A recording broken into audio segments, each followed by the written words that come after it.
আজকে বাঙ্গু প্রগতিশীলদের চেতনার দিকে একটা মহা অস্ত্র নিক্ষেপ করবো। এর ফলে বাঙ্গু প্রগতিশীলদের মুখোশ চূড়ান্ত ভাবে খসে পড়বে আর তাদের পুচ্ছে আগুন জ্বলা যাবে।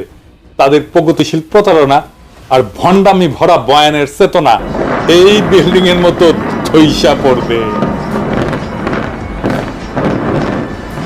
আগের 2 এপিসোডে আমরা 71 সাল নিয়ে আওয়ামী বাম বয়ানকে জয় বাংলা কইরা দিছি। প্রথম এপিসোডে আওয়ামী বাম বয়ানে পাকিস্তানে ভুয়া অর্থনৈতিক শোষণের ন্যারেটিভে জয় বাংলা করেছি। দ্বিতীয় এপিসোডে 25শে মার্চ 70-এর নির্বাচন এবং তার আগের পরের ঘটনাকে জয় বাংলা করে দিছি। আজকে আমরা আলোচনা করব বাঙ্গু চেতনার মূল সূতিকাগার ভাষা আন্দোলন নিয়ে এবং এর পিছনের আসল বাস্তবতা কি ছিল। আপনারাও বুঝবেন 7 জন্মের জাউরা আওয়ামী লীগ এবং বামেরা বাংলাদেশিদেরকে কি রকম উজবুক বানাইছে এই 50-55 বছর। এই এপিসোডের শেষ পর্যন্ত দেখলে আপনারা নিজেরাই তাজ্জব হইয়া যাবেন। তাদের প্রতারণার ভণ্ডামি দেখা আজকে আমরা 52 চেতনার বয়ানকে পুরাপুরি ধূলিসাৎ কইরা জয় বাংলা কইরা দেব। এর সাথে ভারত, আওয়ামী লীগ এবং বাম বয়ান আর তার চেতনার একচ্ছত্র আধিপত্য চিরতরে এই দেশ থেকে লোপ পাবে। চলেন আল্লাহর নামে শুরু করা যাক। প্রথমেই দেখব কি আছে সেই আওয়ামী বাম বয়ান।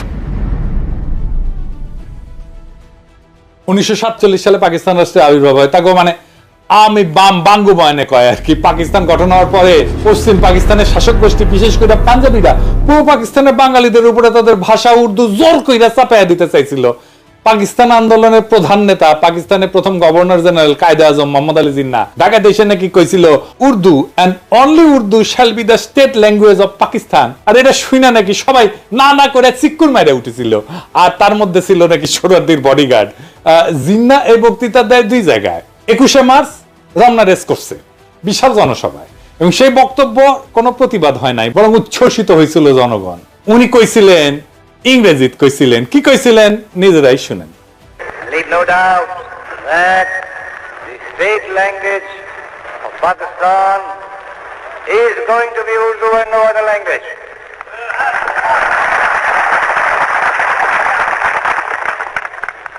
And anyone who tries to mislead you is really the enemy of Pakistan.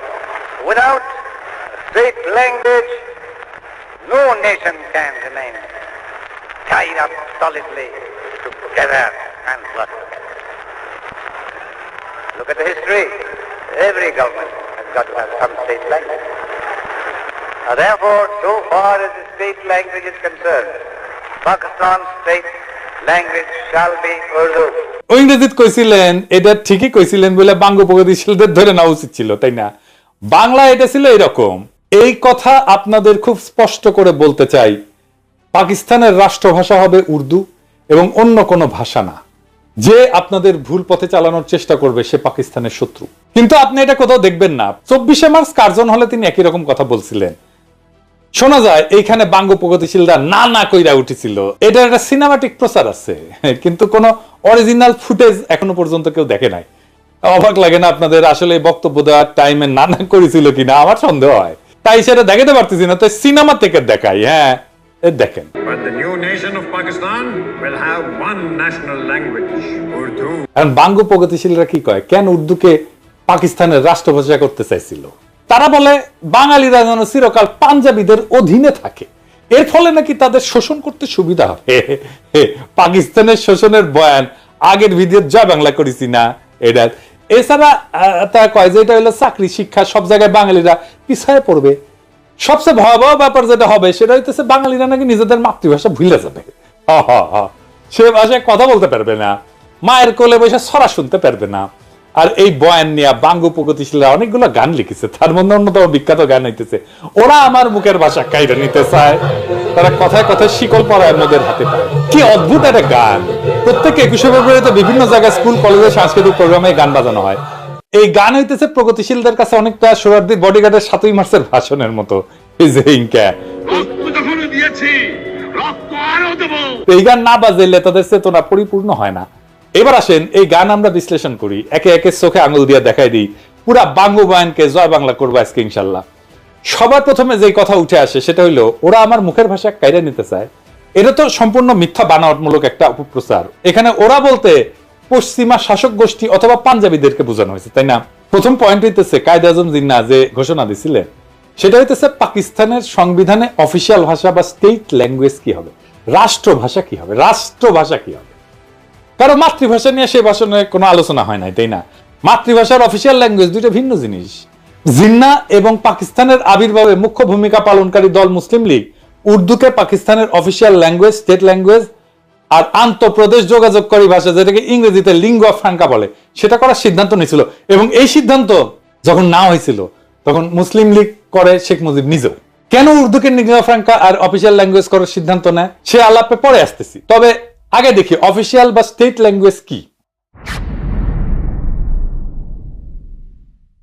Official language হলো একটা রাষ্ট্রের সরকারি দপ্তরে, আদালতে যে নথিপত্র, কাগজ, রাষ্ট্রীয় আর্কাইভ, চিঠি লেখা আর সংরক্ষণ করা হয় সেইটাকে রাষ্ট্রের অফিসিয়াল বা স্টেট ল্যাঙ্গুয়েজ বলে।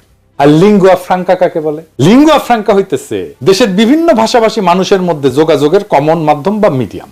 একটা দেশে বিভিন্ন ভাষার মানুষ বাস করতে পারে, যেমন ধরেন সোভিয়েত ইউনিয়ন, বহু জাতি বাস করত, Russian, Ukrainian, Georgian, Armenian, Kazakh, Tajik, Bashkir, Turkmen, Latvian, এরকম 15টা ভাষা গোষ্ঠী ছিল, বড় বড় ভাষা গোষ্ঠী। এর প্রত্যেকটা এখন আলাদা আলাদা দেশ হয়ে গেছে এবং আরো শত শত ক্ষুদ্র ভাষা গোষ্ঠীর মানুষ ছিল সোভিয়েত ইউনিয়নে। তো এদের মধ্যে লিঙ্গুয়া ফ্রাঙ্কা ছিল রাশিয়ান, আর সোভিয়েত ইউনিয়নের অফিসিয়াল ভাষাও ছিল রাশিয়ান। তো বাঙ্গ প্রগতিশীলদের ভারত মাতা তো এক গাদা জাতিগোষ্ঠী আছে না, তো ভারত মাতার ব্যাপারে আসতেছি। কারণ আসল কথা হইতেছে অফিসিয়াল ল্যাঙ্গুয়েজের সাথে নিজের মাতৃভাষা, একটা এলাকার কথ্য ভাষা বিলুপ্ত হয়ে যাওয়ার কোনো সম্পর্কই নাই, থাকতে পারে না। এটা খুব অদ্ভুত এবং স্থূল একটা দাবি, নিতান্তই হাস্যকর। কিরকম হাস্যকর দেখবেন, আমাকে বাংলাদেশের উদাহরণ দিয়ে শুরু করি।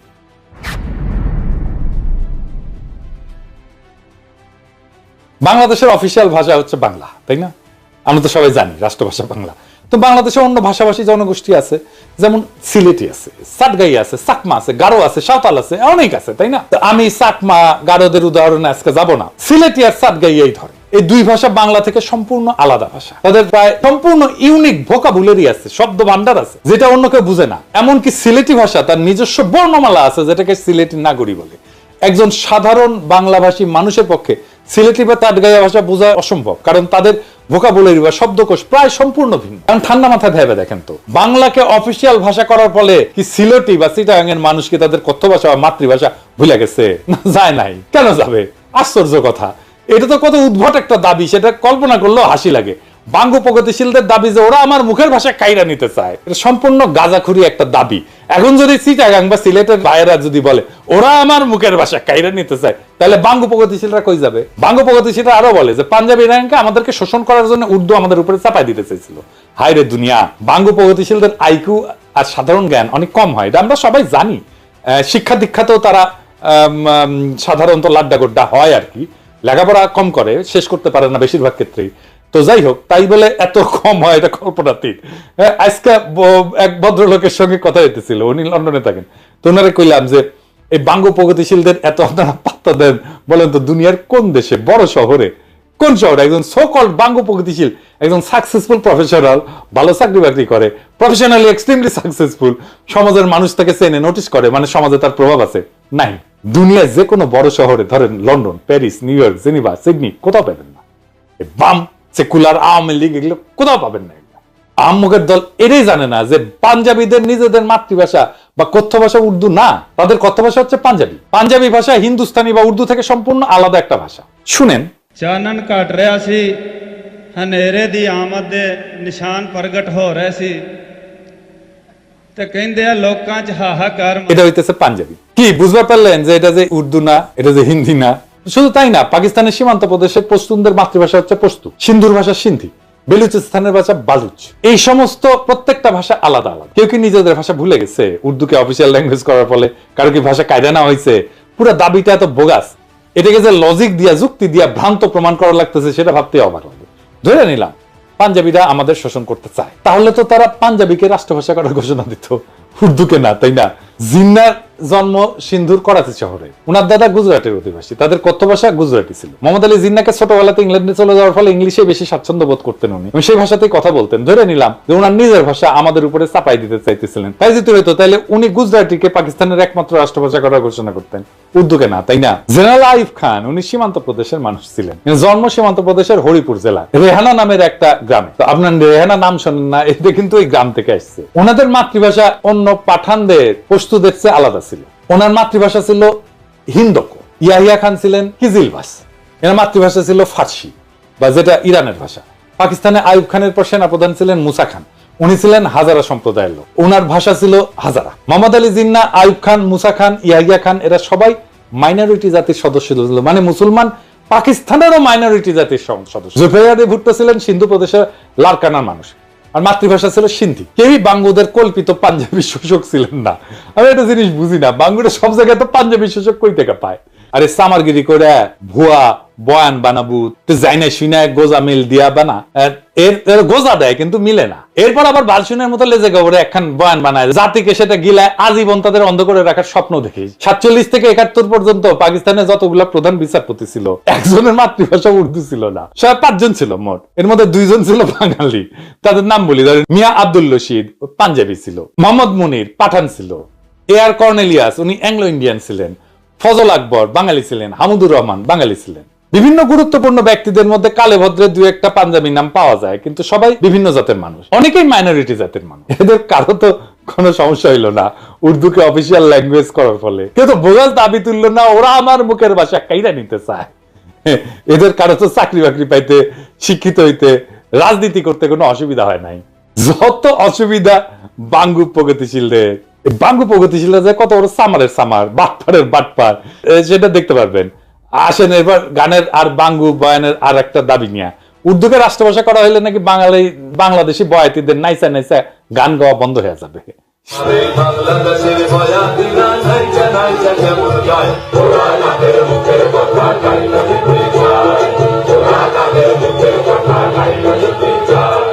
শুধু তাই না, সোহরাওয়ার্দীর বডিগার্ড তার বইতে কি লিখেছে, গায়ক আব্বাস উদ্দিন তারে কি কয় দেখেন। উনি লিখেছেন, তিনি সন্ধ্যায় চলে যাওয়ার পর গানের আসর বসলো। আব্বাস উদ্দিন সাহেব, সোহরাব হোসেন ও বেদার উদ্দিন সাহেব গান গাইলেন। অধিক রাত পর্যন্ত আসর চললো। আব্বাস উদ্দিন সাহেব এবং আমরা রাতে রফিক সাহেবের বাড়িতে রইলাম। রফিক সাহেবের ভাইরাও সকলে ভালো গায়ক, হাসনাত বরকত ভালো গানই গাইতো। এরা আমার ছোট ভাইয়ের মতো ছিল, আমার সাথে জেলও খাটিছে। পরের দিন নৌকায় আমরা রওনা করলাম আশুগঞ্জ স্টেশনের স্ট্যান্ড ধরতে। পথে গান চললো, নদীতে বসে আব্বাস উদ্দিন সাহেবের ভাটিয়ালি গান। তাদের নিজের গলা না শুনলে জীবনের একটা দিক অপূর্ণ থেকে যেত। তিনি যখন আস্তে আস্তে গাইতেছিলেন তখন মনে হচ্ছিল নদীর ঢেউগুলোও যেন তার গান শুনতেছে। তারই শিষ্য সোহরাব হোসেন এবং বেদার উদ্দিন তার নাম কিছুটা রেখেছিলেন। আমি আব্বাস উদ্দিন সাহেবের একজন ভক্ত হয়ে পড়েছিলাম। তিনি আমাকে বলছিলেন, মুজিব, বাংলা ভাষার বিরুদ্ধে বিরাট ষড়যন্ত্র চলতেছে। বাংলা রাষ্ট্রভাষা না হলে বাংলার কৃষ্টি সভ্যতা সব শেষ হয়ে যাবে। আজ যে গানকে তুমি ভালোবাসো এর মাধুর্য মর্যাদা নষ্ট হয়ে যাবে। যা কিছু হোক, বাংলাকে রাষ্ট্রভাষা করতেই হবে। আমি কথা দিয়েছিলাম এবং কথা রাখতে চেষ্টা করেছিলাম। কি আজগুবি এক দাবি, বাংলা অফিসিয়াল না হইলে নাকি বাংলার কৃষ্টি সভ্যতা সব শেষ হয়ে যাবে, গানের মাধুর্য মর্যাদা নাকি গোল্লায় যাবে। উজবুকের দল সম্পূর্ণ ডাহা মন গড়া এই সমস্ত দাবি তুলছে। 47-এর আগ পর্যন্ত ইংরেজ আমলে আমাদের অফিসিয়াল ভাষা কি ছিল? কি ছিল? ইংরেজি। তো ইংরেজি, আবার কইতেছি ইংরেজি। তখন কি ইংরেজি আমলে বাংলার বয়াতিরা নাইসা নাইসা গান গাওয়া ভুলে গেছিল? 200 বছরের বেশি তো শাসন করেছিল, তাই না? তো এই 200 বছরে কি গান গাওয়া ভুলে গেছিল? ইংরেজ আমলে বয়াতিরা নাইসা নাইসা গান করে নাই? তখন কি আব্বাস উদ্দিনের বয়ান মতে বাংলার কৃষ্টি সভ্যতা সব শেষ হয়ে গেছিল? তখন কি বাংলা গানের মাধুর্য মর্যাদা গোল্লায় গেছিল? বাংলা সাহিত্য সবচেয়ে বেশি প্রসার লাভ করেছিল কখন? ইংরেজ আমলে। বাংলা ভাষার সৃষ্টি হয়েছে ইংরেজ আমলে। আধুনিক বাংলা ভাষা যেটা আমরা বলি, বিশেষ করে বাংলা গদ্য সাহিত্যের সৃষ্টি হয়েছে ইংরেজ আমলে। পদ্য সাহিত্যের যা প্রসার ঘটছে তার সিংহভাগ ইংরেজ আমলে। বিভিন্ন বাংলা পত্র পত্রিকা, মাসিক সাহিত্য পত্রিকা সব ইংরেজ আমলে শুরু হয়েছিল। 1800 সালে কলকাতাতে ইংরেজদের ফোর্ট উইলিয়াম কলেজ প্রতিষ্ঠার পরে বাংলা সাহিত্য সৃষ্টি এবং প্রসার লাভ করা শুরু করে।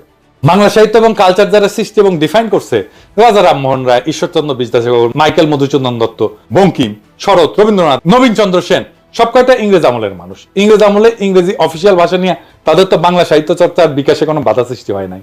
আর 47 সালে পাকিস্তান তৈরির পর আব্বাস উদ্দিন, আব্দুল লতিফ এগো চেতনার চোদন জায়গায় উঠলো। 47-এর আগে আব্বাসউদ্দিন লতিফেরা গান করে নাই, ওদের কাছে গানের মাধুর্য তখন গোল্লায় যায় নাই। পাকিস্তান উর্দুকে অফিসিয়াল ভাষা করতে গেল, চেতনা জায়গায় উঠলো। উর্দুর ইতিহাস নিয়ে একটু পরে আসতেছি। এদের দাবি যে কত শয়তানি আর ষড়যন্ত্র ভরা, সেটা আস্তে আস্তে টের পাবেন। মুঘল আমলে মুঘলদের রাজ দরবার এবং সুবা এবং প্রদেশগুলোতে অফিসিয়াল ভাষা ছিল ফার্সি। মুঘলদের যাবতীয় ডকুমেন্ট, পরোয়ানা, ইতিহাস সবকিছুই ফার্সিতে রচিত হতো। সিরাজউদ্দৌলা, আলীবর্দী, মুর্শিদ কুলি খান, এদের আমলে যাবতীয় হুকুম, পরোয়ানা ফার্সি শিকস্তা স্টাইলে লেখা হইতো। এই যে দেখেন, এটা শিকস্তা ক্যালিগ্রাফি স্ক্রিপ্টের একটা উদাহরণ। পলাশী যুদ্ধের পর ইংরেজরা প্রথম 80 বছর, মানে 1757 থেকে শুরু করে 1837 সাল পর্যন্ত মুঘলদের ফার্সিকে অফিসিয়াল ভাষা হিসেবে বহাল রাখে। সেই সময় তাদের যাবতীয় অফিসিয়াল ডকুমেন্ট, খাজনার হিসাব ইত্যাদি ফার্সিতেই লেখা হইতো। ইংরেজ সাহেবদের বিভিন্ন চিঠি, আদেশ, পরোয়ানা ইত্যাদি তাদের দেশীয় সেক্রেটারিরা ফার্সিতে লিখে কম্পোজ করে দিত।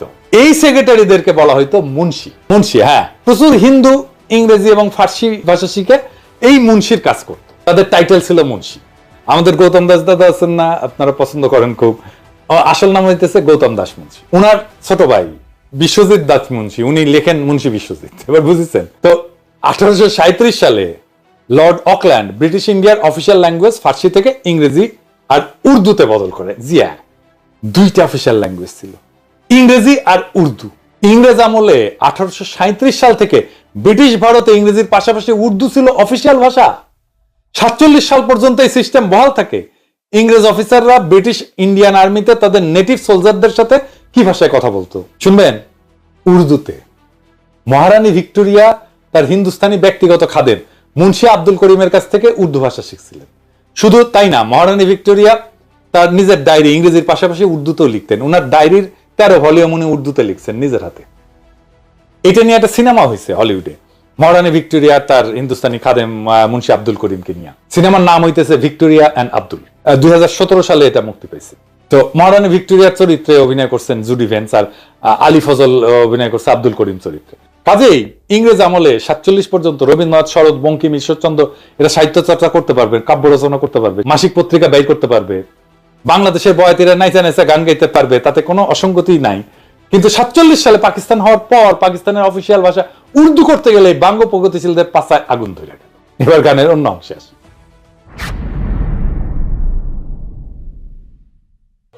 আর কথা মনে কইরা রাখতে কইরা যায় ঘুম পাড়াই না গাই তোদের না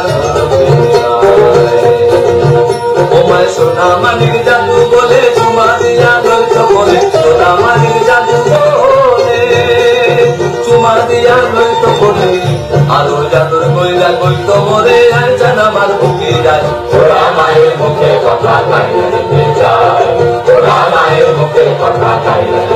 আচ্ছা বলেন, অফিসিয়াল ভাষার সাথে দুঃখিনী মায়ের তার সন্তানকে সোনা মানিক জাদু বলে চুমা দিয়া লইতো কোলে আয়সান আমার বুকে, আয়ের সম্পর্ক কি? ইংরেজ আমলে কি কোনো বাঙালি রমণী তার সন্তানকে বাংলা ভাষায় সোনা মানিক জাদু বলে চুমা দিয়া কোলে নেয় নাই? কি আশ্চর্য একটা দাবি।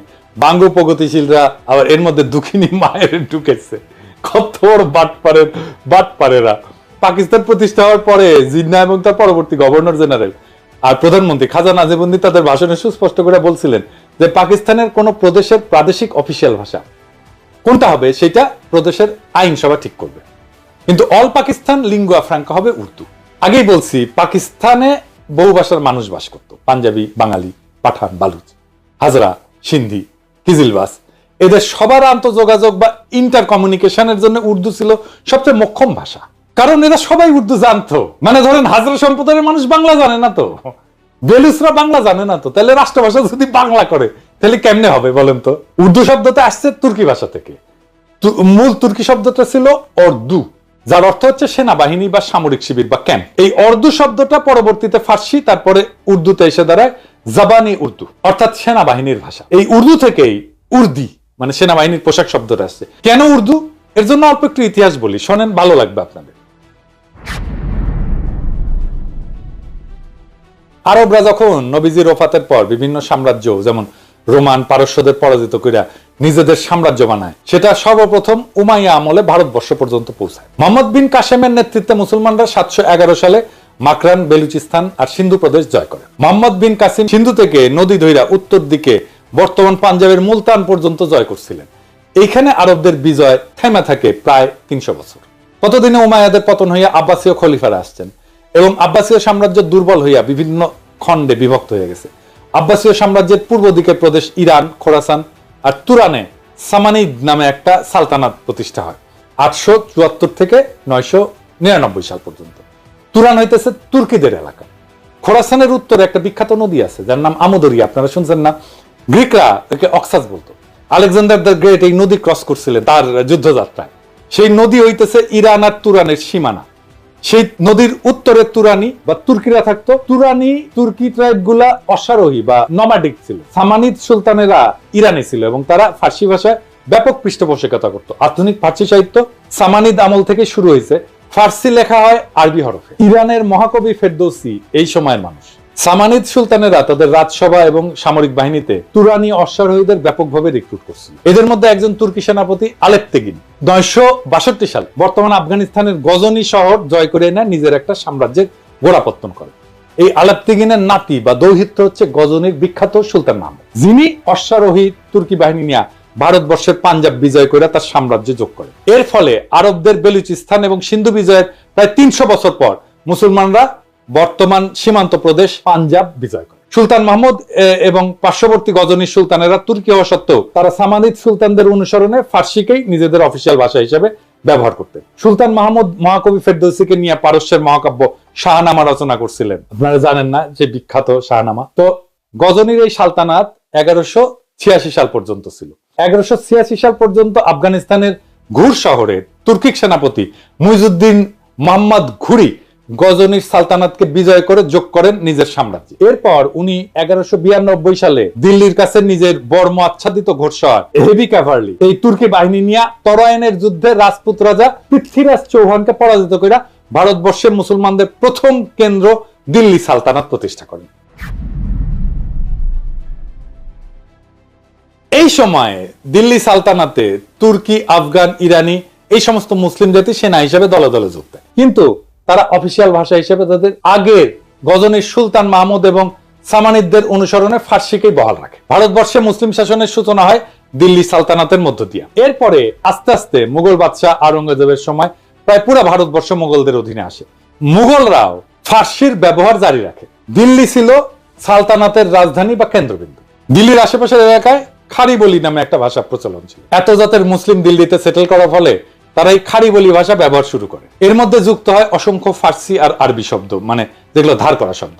আমাদের বাংলাতে অসংখ্য ধার করা শব্দ আছে। খারবলি আর ফার্সি এই দুইটা মিলে তৈরি হয় উর্দু ভাষা। একে হিন্দুস্তানি ভাষাও বলা হয়, কারণ এটার উৎপত্তি হিন্দুস্তানে দিল্লি সালতানাতের সময়। দিল্লি সালতানাতের আমলে 1300 শতকে বিখ্যাত কবি আমির খসরু, যাকে ভারতের তোতাপাখি বলা হয়, উনি এই উর্দু ভাষায় সাহিত্য রচনা করেন এবং তাকে উর্দু সাহিত্যের জনক বলা হয়। এই উর্দু ভাষাকে ফার্সি আরবি হরফেই লেখা হতো স্বাভাবিকভাবেই, কারণ যারা শিক্ষিত, যারা এই সাহিত্য রচনা করতেন, তারা অলরেডি সেই হরফের রাষ্ট্রীয় কাজে ফার্সিতে ব্যবহার করতেন। এখন হিন্দুস্তানে বিভিন্ন জাতের মুসলমানদের সমাগম ঘটে। ইরানি, তুরানি, আফগান, পাঠান, তাজিক, উজবেক, হাজরা ইত্যাদি। ভারতবর্ষের মুসলমানদের সেনা সামরিতে এরকম অনেক জাতের ঘোড়সওয়ার সৈন্য সেনাপতির সমাগম হইতো। তারা এই হিন্দুস্তানি ভাষায় নিজেদের মধ্যে কমিউনিকেশন করতেন। এই জন্য এই ভাষার নাম হয়েছে উর্দু বা ক্যাম। বোঝা গেছে? মুঘল বাদশাহ জাহাঙ্গীর, শাহজাহান, আওরঙ্গজেব থেকে শুরু করে বাহাদুর শাহ জাফর পর্যন্ত সবার মাতৃভাষা ছিল উর্দু। শেষ বাদশাহ বাহাদুর শাহ জাফর উর্দুতে একজন উৎকৃষ্ট কবিও ছিলেন। মুসলমানরা যখন ডেকান বা হিন্দুস্তানের দক্ষিণে নর্মদা নদীর বিন্ধ্য পর্বতমালার দক্ষিণে নিজেদের সালতানাত এক্সপ্যান্ড করে, সেই ডেক্কানেও মুসলমানরা লিঙ্গুয়া ফ্রাঙ্কা হিসেবে উর্দু ব্যবহার করে। দক্ষিণের উর্দুতে তামিল, তেলেগু থেকে অনেকগুলো ধার করা শব্দ আছে, এই জন্য সেটাকে দক্ষিণী উর্দু বলা হয়। কিন্তু হায়দ্রাবাদের নিজামরা যাতে তুর্কি হইলেও তারা হায়দ্রাবাদে উর্দুতেই কথা বলতেন। এমনকি হায়দার আলী আর টিপু সুলতান সুদূর দক্ষিণে মহীশূর রাজ্যের পত্তন করলেও সেখানেও মুসলমানরা লিঙ্গুয়া ফ্রাঙ্কা হিসেবে উর্দু ব্যবহার করতেন। যেমন ভারতের তেলেঙ্গানা রাজ্য ডেকান বা দাক্ষিণাত্যের একটা রাজ্য।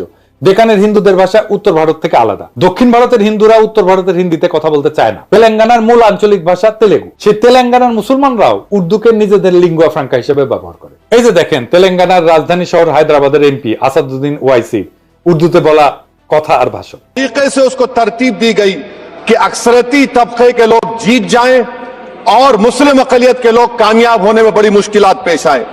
इसीलिए 2007 में सच्चर कमेटी ने कहा था, सिफारिशात में कहा कि अब जब हदबंदी होगी तो माकूल तरीके से बनाए जाए ताकि मुसलमान पार्लियामेंट और असेंबली के इलेक्शन जीत सके।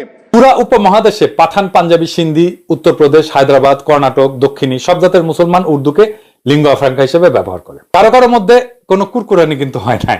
এক বিচিত্র উদ্ভট কারণে আওয়ামী ভারতীয় প্রোপাগান্ডায় বিশাল উপমহাদেশের বিভিন্ন জাতের মুসলমানদের মধ্যে শুধু পূর্ব বাংলার বাঙালিদেরকে উর্দুতে ঘৃণা করা শিখাইতে সক্ষম হয়েছে।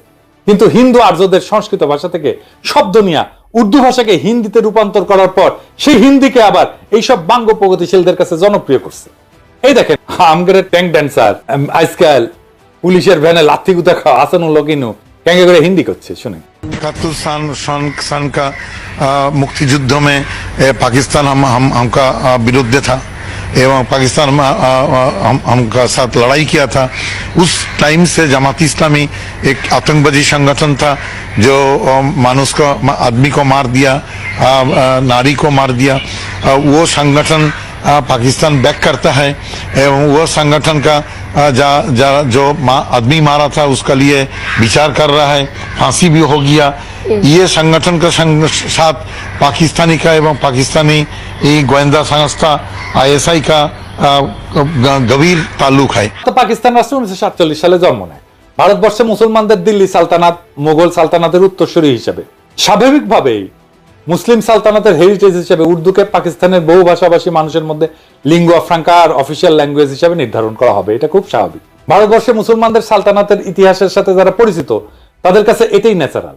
এর বিরোধিতা যে কত বড় ষড়যন্ত্র সেটা আপনারা একটু পরে দেখবেন, ষড়যন্ত্র কারা করছে সেটাও দেখবেন, তাজ্জব হয়ে যাবেন তাদের নির্লজ্জতা দেখে। আধুনিক হিন্দি ভাষার আবির্ভাব ঘটে 19 শতকের শেষে এবং 20 শতকে। অনেক হিন্দু উর্দু ভাষার কিছু ফার্সি আরবি ভোকাবুলারি আর ফার্সি হরফে নারাজ হয়। তারা এজিটেশন শুরু করে, উর্দু বা হিন্দুস্তানি ভাষাকে দেবনাগরী হরফে লেখার জন্য ভোকাবুলারিতে আরবি ফার্সির বদলে সংস্কৃত থেকে ধার করা শব্দ নিয়ে রিপ্লেস করা শুরু করে। এই ভাষার নাম দেওয়া হয় হিন্দি। এর ফলে আধুনিক হিন্দি ভাষার আবির্ভাব ঘটে। হিন্দু ভারতে শুধুমাত্র হিন্দিকে এই লিঙ্গুয়া ফ্রাঙ্কা বা অনলি ন্যাশনাল ল্যাঙ্গুয়েজ হিসেবে কেন্দ্রে অফিসিয়াল ল্যাঙ্গুয়েজ হিসেবে গণ্য করা হয়। ভারতের রাজ্য পর্যায়ে বিভিন্ন ভাষা ওই রাজ্যে অফিসিয়াল কাজে ব্যবহার করা হয়। পাকিস্তানে যে প্রস্তাব জিন্না করছিল এবং খাজা নাজিমুদ্দিন উভয় দিছিলেন, আগেই বলছি আপনাদেরকে, এটা আমার কথা না, এক এক করে আপনাদের রেফারেন্স দেখাচ্ছি। ভারতের সংবিধানে আর্টিকেল 343 দেখেন, স্পষ্ট ভাষায় লেখা আছে official language of the union shall be Hindi in Devanagari script. সাথে কিছুদিনের জন্য ইংরেজিকে রাখছে যতদিন না মানুষ হিন্দি শেখে। সারা ভারতে সেটা প্রচলিত হয়। এরপর ভারতের সুপ্রিম কোর্টের এই রায় দেখেন, ভারতের সুপ্রিম কোর্ট হিন্দিকে ন্যাশনাল ল্যাঙ্গুয়েজ হিসেবে রায় দিছে। রায় বলা আছে এইটা ইংরেজি যেহেতু কইছে ঠিকই কইছে, এটা বাংলায় করলে হয়। ভারত অনেক রকম মানুষের দেশ, এখানে হিন্দি জাতীয় ভাষা। তাই আশা করা হয় যে যেসব সাক্ষীকে আবেদনকারী মানে উত্তরপ্রদেশের ট্রাইব্যুনালে নিয়ে আসবেন তারা হিন্দিতে কথা বলতে পারবেন এবং নিজেদের কথা বুঝিয়ে বলতে পারবেন। এরপর সংবিধানের 351 আর্টিকেল দেখেন, স্পষ্টভাবে লেখা আছে ভারতের কেন্দ্রের দায়িত্ব হচ্ছে হিন্দি ভাষার প্রসার ঘটানো, সাথে হিন্দি ভোকাবুলারি ক্রমান্বয়ে সংস্কৃত থেকে ধার করা শব্দ দিয়ে প্রতিস্থাপন করা। কই, ভারতের পশ্চিমবঙ্গে তো বাঙালি বাস করে। বাংলা সাহিত্য, কালচার, সংস্কৃতি বলতে যা বুঝি সেটার গোড়াপত্তন তো ঘটে পশ্চিমবঙ্গের হিন্দু ভদ্রলোক, ব্রাহ্মণ, কায়স্থ, বৈদ্য এদের হাতে। তারটা একটা টু শব্দ পর্যন্ত করলো না যে ভারতে তাদের মুখের ভাষা কাইরা নিতে হইতেছে। তাদের দুঃখিনী মায়ের কি হবে, সোনা মানিক বলে আর বুকে টাইনা নিতে পারবে না। হিন্দিকে ভারতের কেন্দ্রে অফিসিয়াল ল্যাঙ্গুয়েজ করার ফলে কি তারা বাংলা ভুলে গেছে? এখনই কি আপনারা বুঝতেছেন না পূর্ব বাংলার কৃষিজীবী মুসলমানদের বলদ আর উজবুক পেয়া কত বড় খেলা খেলছে ভারতীয় শহর আর তাদের দোসরেরা? এবার দেখেন আরো খেলা আপনাদের কিভাবে বলদা পাইয়া খেলছে, একটু দেখায়। বাঙ্গু প্রগতিশীলরা রবীন্দ্রনাথ কইতে কইতে অজ্ঞান হয়ে ক্যাট হয়ে পড়ে যায়। এই যে কয়েকদিন আগে সঞ্জিতা খাতুন মারা গেল, তার লাশের পাশে রবীন্দ্রসঙ্গীত গাইলো, ভিডিও দেখেন।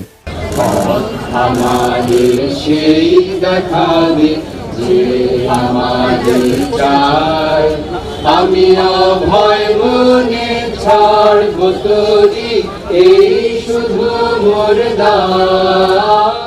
এখন আপনাকে আমি এই রবীন্দ্রনাথের একটা চিঠি পড়ে শোনাইতেছি, তাহলে বুঝবেন এই বাঙ্গু প্রগতিশীলদের ভারত মাতা, আওয়ামী লীগ আর বামেলামিরা কিরকম বলদ বানাইছে। The Mahatma and the poet এই নামে একটা বই আছে যেখানে রবীন্দ্রনাথ এবং গান্ধীর মধ্যে লেখা চিঠিপত্র সংকলন করা হয়েছে। এটা সংকলক সব্যসাচী ভট্টাচার্য আর এক ভট্টাচার্য। 21 জানুয়ারি 1918 বিহারের মতিহারি থেকে গান্ধী রবীন্দ্রনাথকে একটা চিঠি লেখে। এই পত্রে গান্ধী রবীন্দ্রনাথের মতামত জানতেছে একটা বিষয়টা হইতেছে হিন্দিকে ভারতের একমাত্র জাতীয় ভাষা বা ন্যাশনাল ল্যাঙ্গুয়েজ করার ব্যাপারে, এই ভাষাকে আন্তঃপ্রদেশ যোগাযোগ এবং জাতীয় সমস্ত কমিউনিকেশনের ব্যাপারে চালু করা গান্ধীর প্রশ্ন ছিল এইরকম ইংরেজি, যে এটা কি ঠিক না যে হিন্দি একমাত্র সম্ভাব্য জাতীয় ভাষা এবং বিভিন্ন আন্তঃপ্রদেশের যোগাযোগের জন্য ভাষা হইতে পারে? চিঠির উত্তরে শান্তিনিকেতন থেকে 24শে জানুয়ারি 1918-তে রবীন্দ্রনাথ এই প্রস্তাবে সম্মতিসূচক মতামত দেন এবং হিন্দিকে ভারতের একমাত্র জাতীয় ভাষা যা আন্তঃপ্রদেশ যোগাযোগের জন্য উপযুক্ত বলে মতামত প্রদান করেন। তিনি স্পষ্ট বলছিলেন, হ্যাঁ, হিন্দি একমাত্র সম্ভাব্য জাতীয় ভাষা হইতে পারে ভারতের। আবার পড়ে শোনাচ্ছি, Hindi is the only possible national language in India. তবে এও বলেন, যেহেতু তাদের প্রজন্ম ইংরেজি শাসনের অধীনে বড় হয়েছে, ইংরেজি ভাষাতে নিজেদের মতামত আর্টিকুলেট করে হিন্দিকে সম্পূর্ণরূপে প্রচলন করতে আরেক জেনারেশন বড় হওয়া লাগবে। গান্ধী গুজরাটি, মাতৃভাষা গুজরাটি, এবং রবীন্দ্রনাথ বাঙালি, বিনা দ্বিধায় হিন্দিকে একমাত্র জাতীয় ভাষা হিসেবে মাইনা নিল। ভারত স্বাধীন হওয়ার পরে ভারতের সংবিধানেও হিন্দিকে একমাত্র অফিসিয়াল ভাষা হিসেবে ঢুকানো হইল এবং এর পাশে ইংরেজিকে রাখা হইল যতদিন নতুন প্রজন্ম হিন্দি না শিখে। যে বাঙ্গ প্রগতিশীলরা এত রবীন্দ্রনাথ বই করলে পাগল হইয়া যায়, কাইট হয়ে পড়ে যায়, সে রবীন্দ্রনাথ নিজেই তো তার দেশ ভারতে হিন্দিকে সর্বভারতীয় ভাষা হিসেবে প্রমোট করছে। এখানে বাঙ্গ প্রগতিশীলদের আইকন রবীন্দ্রনাথ তাহাউকে করে নাই যে সে তার মাতৃভাষা ভুলা যাবে। পশ্চিম বাংলার কোন কবি সাহিত্যিক তো এটা একটা টু শব্দ করে নাই, যেহেতু রবীন্দ্রনাথ কইছে, ঠিকই কইছে। আর জিন্না একই কথা কইয়া ভিলেন হইয়া গেল বাঙ্গ প্রগতিশীলদের কাছে। এটা কত বড় সামার বাটপারের বাটপার দেখেছেন। ভারতের কেন্দ্রে, সচিবালয়, আদালতে, আর্মিতে সব জায়গায় অফিসিয়াল ভাষা হচ্ছে হিন্দি বা ইংলিশ। সব ফাইলপত্র, যোগাযোগ, চিঠি আদান প্রদান হিন্দি অথবা ইংলিশে করা লাগে। ভারতের পার্লামেন্টে কথা বলতে গেলে হিন্দি বা ইংলিশ ব্যবহার করতে হয়। পার্লামেন্টের মেম্বার, রাজনীতিবিদ যদি বকলম বা মূর্খ হয় তাহলে স্পিকারের বিশেষ অনুমতি নিয়ে অন্য ভাষায় বক্তৃতা দিতে পারে, যদিও সেই বক্তব্য কেউ শুনে না। এই যে দেখেন, পশ্চিমবঙ্গের লোকসভার একজন সদস্য অভিষেক ব্যানার্জি ডায়মন্ড হারবার 24 পরগনা আসনের এমপি, লোকসভায় হিন্দিতে কথা হচ্ছে। দেখেন, खबर रखिए और कुर्सी का पीटी बांध लीजिए, मौसम बिगड़ने वाला है। आप डायरेक्शन देंगी ये मुझे? पश्चिम बंगाल के चीफ मिनिस्टर ममता बनर्जी सदन के सदस्य है, नहीं है? तो उन्होंने क्यों टिप्पणी किया? বাঙ্গু প্রগতিশীলরা তো ভারত মাতা শুইয়া কায়েত, এরা কিন্তু ভারত মাতার বিরুদ্ধে একটা টু শব্দ করবে না। আপনাদের কি আসলে বিশ্বাস হয় যেই সব 7 জন্মের জাউরাজ, আওয়ামী লীগ, সিপিবি, বামপন্থী বুদ্ধিজীবী সাহিত্যিক যেমন শাহরিয়ার কবির, কমিউনিস্ট মুনির চৌধুরী, যারা ভাষা আন্দোলন নিয়ে লাফাইছে, তারা কি এইটার জবাব দিতে পারবে যে যদি 47-এর দেশভাগ না হইয়া আমরা যদি অখণ্ড ভারতের অংশ হইতাম তাহলে কেন্দ্রে অফিসিয়াল ভাষা কি হইতো? হিন্দি হইতো তো, তাই না? তো তারা কি হিন্দি ব্যবহারের বিরুদ্ধে একটা টু শব্দ করতো? তারা তো তাদের গুরুদেব রবীন্দ্রনাথের আদেশ দেখে কাইট হয়ে পড়ে যেত। আসলে ওদের সবসময় উদ্দেশ্য ছিল ভারত মাতার এজেন্ডা বাস্তবায়ন করা। আমাদের আগের 2টা এপিসোডে দেখাইছি, এপিসোডের মাধ্যমে সেটা আবার স্বতঃসিদ্ধভাবে প্রমাণ করলাম আপনাদের সামনে আরেকবার। এরা সব সময় এই ভূখণ্ডের মুসলমানদেরকে দুর্বল করে রাখতে চাইছে, এখনো সেটার জন্য আপ্রাণ চেষ্টা করে যাচ্ছে। সেই জন্য প্রথম থেকে ষড়যন্ত্র করে তাদের দেশীয় লেসপেন্সারদের মাধ্যমে এই সমস্ত ভুয়া বয়ান তৈরি করে বিলি করেছে। পাকিস্তান তৈরি হওয়ার পর থেকে এদের উদ্দেশ্য ছিল উপমহাদেশের মুসলমানদের মধ্যে যাতে বন্ধন না থাকে, একতা না থাকে, মুসলমানরা যাতে কোনোভাবে এক দেশে বসবাস না করে। মুসলমানরা যদি একতাবদ্ধ শক্তিশালী থাকে তাহলে তো ভারত মাতার বিশাল বিপদ সামনে, তারা তাদের অখণ্ড ভারত পুনরুদ্ধারের স্বপ্ন বাস্তবায়ন করতে পারবে না। এই জন্যই ভারত নিজে হিন্দিকে নিজের অফিসিয়াল ল্যাঙ্গুয়েজ বানায় পূর্ব বাংলার মুসলমানদেরকে উজবুক বানাইছে তাদের দেশীয় দোসরের মাধ্যমে। এখনো খেয়াল করলে দেখবেন ইউটিউবে বা ফেসবুকে পশ্চিমবঙ্গের বাঙালিরা এসে এই ব্যাপারে উস্কানি দেয়। যখন কোনো উর্দু গানে বা পাকিস্তানের কোনো কিছুতে বাংলাদেশি কেউ লাভ দেয়, লাইক দেয় বা কোনো একটা কমেন্ট করে, এইসব পশ্চিমবঙ্গের বাটপাট সামাররা এসে কয় তোদের ভাষা উর্দু নাকি? কত বড় সামারেরা! তখন এরা ওপার বাংলা থেকে ভাষা আন্দোলনে ব্যাপকভাবে উস্কানি দিছিল, প্রোপাগান্ডা চালাইছিল। এদের প্রোপাগান্ডা কি জিনিস সেটা সবাই আজকে ভালোভাবে বুঝছেন। দেখেন, আপনাকে মৌলিক যখন কেন্দ্রে যায়, মোদির সাক্ষাৎকার নেয়, তখন হিন্দিতে কথা কয়। मोदी जी रिपब्लिक बांग्ला में पहली बार बहुत बहुत स्वागत है। नमस्कार, बहुत बहुत शुक्रिया आपको मोदी जी। मोदी जी, ये जो पूरा जो माहौल है, हजारों में लोग यहाँ पे आए हैं, क्या कुछ नहीं हुआ? ये प्रोग्राम को बंद करने के लिए लोगों को रोका गया, 144, 144 इशू कर किया गया, बहुत सारे जगहों पे रोक नहीं पाए। ममता बनर्जी को मोदी से इतना डर क्यों है? পশ্চিমবঙ্গের হিন্দু বাঙালিদের কাছে এটা কিন্তু কোনো আপত্তির বিষয় না, কিন্তু মুসলমানরা উর্দু কইলে তাদের হোগা জ্বলে যায়, তাদের হোগায় আগুন জ্বলে ওঠে দাউ দাউ করে। এইবার আসি ষড়যন্ত্রের অন্তিম পর্যায়ে। 52 সালের 21শে ফেব্রুয়ারির ঘটনা। 21শে ফেব্রুয়ারি নিয়ে যেই বয়ান প্রচলিত তাতে বলা হয় পাকিস্তানি পুলিশ হঠাৎ কইরা বলা নাই কওয়া নাই নিরীহ ছাত্রদের মিছিলে গুলি বর্ষণ করে, যেখানে তারা রাষ্ট্রভাষা বাংলা চাই স্লোগান দিতে দিতে শান্তিপূর্ণ মিছিল করতেছিল। এর ফলে হতাহত হয় বেশ কিছু ছাত্র জনতা, কিন্তু বাস্তবতা ছিল সম্পূর্ণ বিপরীত। প্রথম পয়েন্ট হচ্ছে গুলি চালাইছিল প্রাদেশিক সরকার, কেন্দ্রীয় সরকার না। পুলিশ ছিল প্রাদেশিক সরকারের অধীনে এবং পূর্ব বাংলা পুলিশে বাঙালিরাই চাকরি করত। প্রাদেশিক সরকারও সম্পূর্ণভাবে বাঙালি ছিল। মুখ্যমন্ত্রী ছিল ময়মনসিংহের নুরুল আমিন, মন্ত্রিসভা ক্যাবিনেট ছিল 100% বাঙালি। দ্বিতীয় গুরুত্বপূর্ণ পয়েন্ট হইতেছে পুলিশ লাফায় এসে ছাত্রদের উপরে গুলি চালায় না। আওয়ামী লীগ এবং কমিউনিস্ট পার্টির ছাত্র সংগঠন অনেক উস্কানি দিয়াও কোনো পাল্টা সারা না পেয়ে একটা সিন ক্রিয়েট করার জন্য প্রাদেশিক আইনসভার দিকে হামলা করতে যায়। তখন প্রাদেশিক আইনসভা ছিল এখন যেটা বাংলা একাডেমি, ওইটা। সেদিন প্রাদেশিক আইনসভার সদস্যদের একটা মিটিং এর ডেট ছিল। সেখানে আওয়ামী বামেরা প্রাদেশিক আইনসভার সদস্যদেরকে আইনসভায় যোগ দিতে বাধা প্রদান করে শারীরিকভাবে, তাদের গাড়ি পর্যন্ত আটকায়। পুলিশ এসে তাদেরকে সরাই দিতে চায়, রাস্তা ক্লিয়ার করে দিতে চায়। তখন লীগের আর কমিউনিস্টদের ছাত্রকারা পুলিশের উপরে চড়াও হয়, পুলিশ লাঠিচার্জ করে। লীগের গুন্ডারা এরপরে পুলিশের দিকে ঢিল ইট পাটকেল ছড়া শুরু করে এবং পুলিশেরা আহত হয়। তো এই সমস্ত বামেরা কি ধরনের হয় দেখেছেন তো, পুলিশদেরকে কিভাবে আক্রমণ করে এবং তারপরে বলে আমাকে আক্রমণ করছেন কেন, দেখেন না? এই যে দেখেন, এই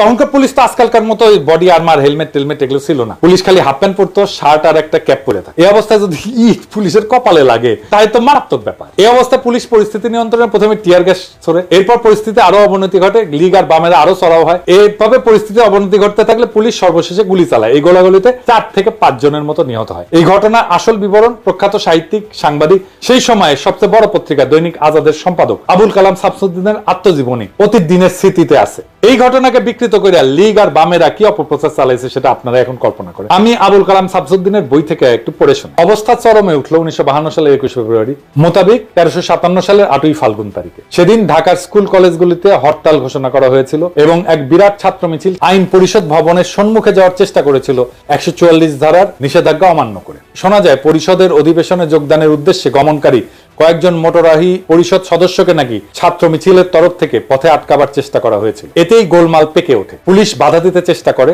ছাত্র মিছিলের উপরে পুলিশ নাকি লাঠিচার্জ করে এবং কিছু সংখ্যক বিক্ষোভকারীকে গ্রেপ্তারও করা হয়। ফলে উত্তেজনা আরো বৃদ্ধি পায় এবং জনতার পক্ষ থেকে নাকি পুলিশের উদ্দেশ্যে ঢিল ইত্যাদি ছোড়া হয়। ক্রমে অবস্থা একরূপ আয়ত্তের বাইরে চলে যায়। পুলিশ প্রথমে কাঁদুনে গ্যাস এবং পরে বেপরোয়া গুলি বর্ষণ শুরু করে। ফলে জনতার বেশ কিছু সংখ্যক লোক হতাহত হয়। হতাহতের সংখ্যা কি ছিল এবং তাদের মধ্যে ছাত্রই বা কতজন ছিল সে সম্পর্কে নানা ধরনের কথা শোনা গিয়েছিল। সঠিক হিসাব যে কারণেই হোক পাওয়া যায় নাই, পাওয়ার উপায় ছিল না। এই পুরো এপিসোড শোনার পরে এখন আপনারা ঠিক করেন, আপনারা কি ভারতীয় আধিপত্যবাদ নামের বৃক্ষের প্রথম শিকড় ছিল শহীদ মিনার, এটা বুঝতে পারছেন?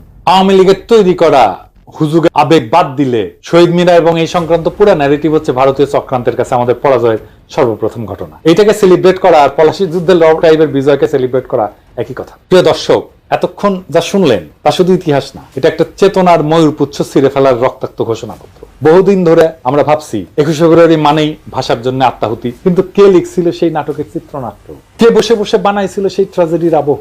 এটা কি মাতৃভাষার বিজয় ছিল, না এটা ছিল একটা সুচারু প্রতারণা?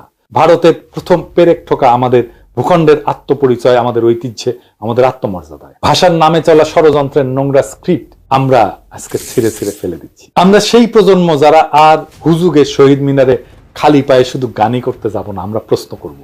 আমরা সেই প্রজন্ম যারা জানে রাষ্ট্রভাষা আর মাতৃভাষার পার্থক্য কোথায়।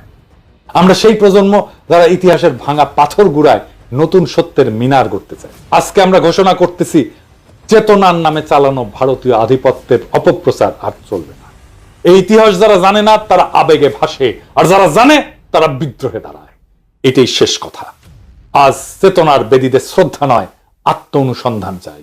ইনকিলাব জিন্দাবাদ।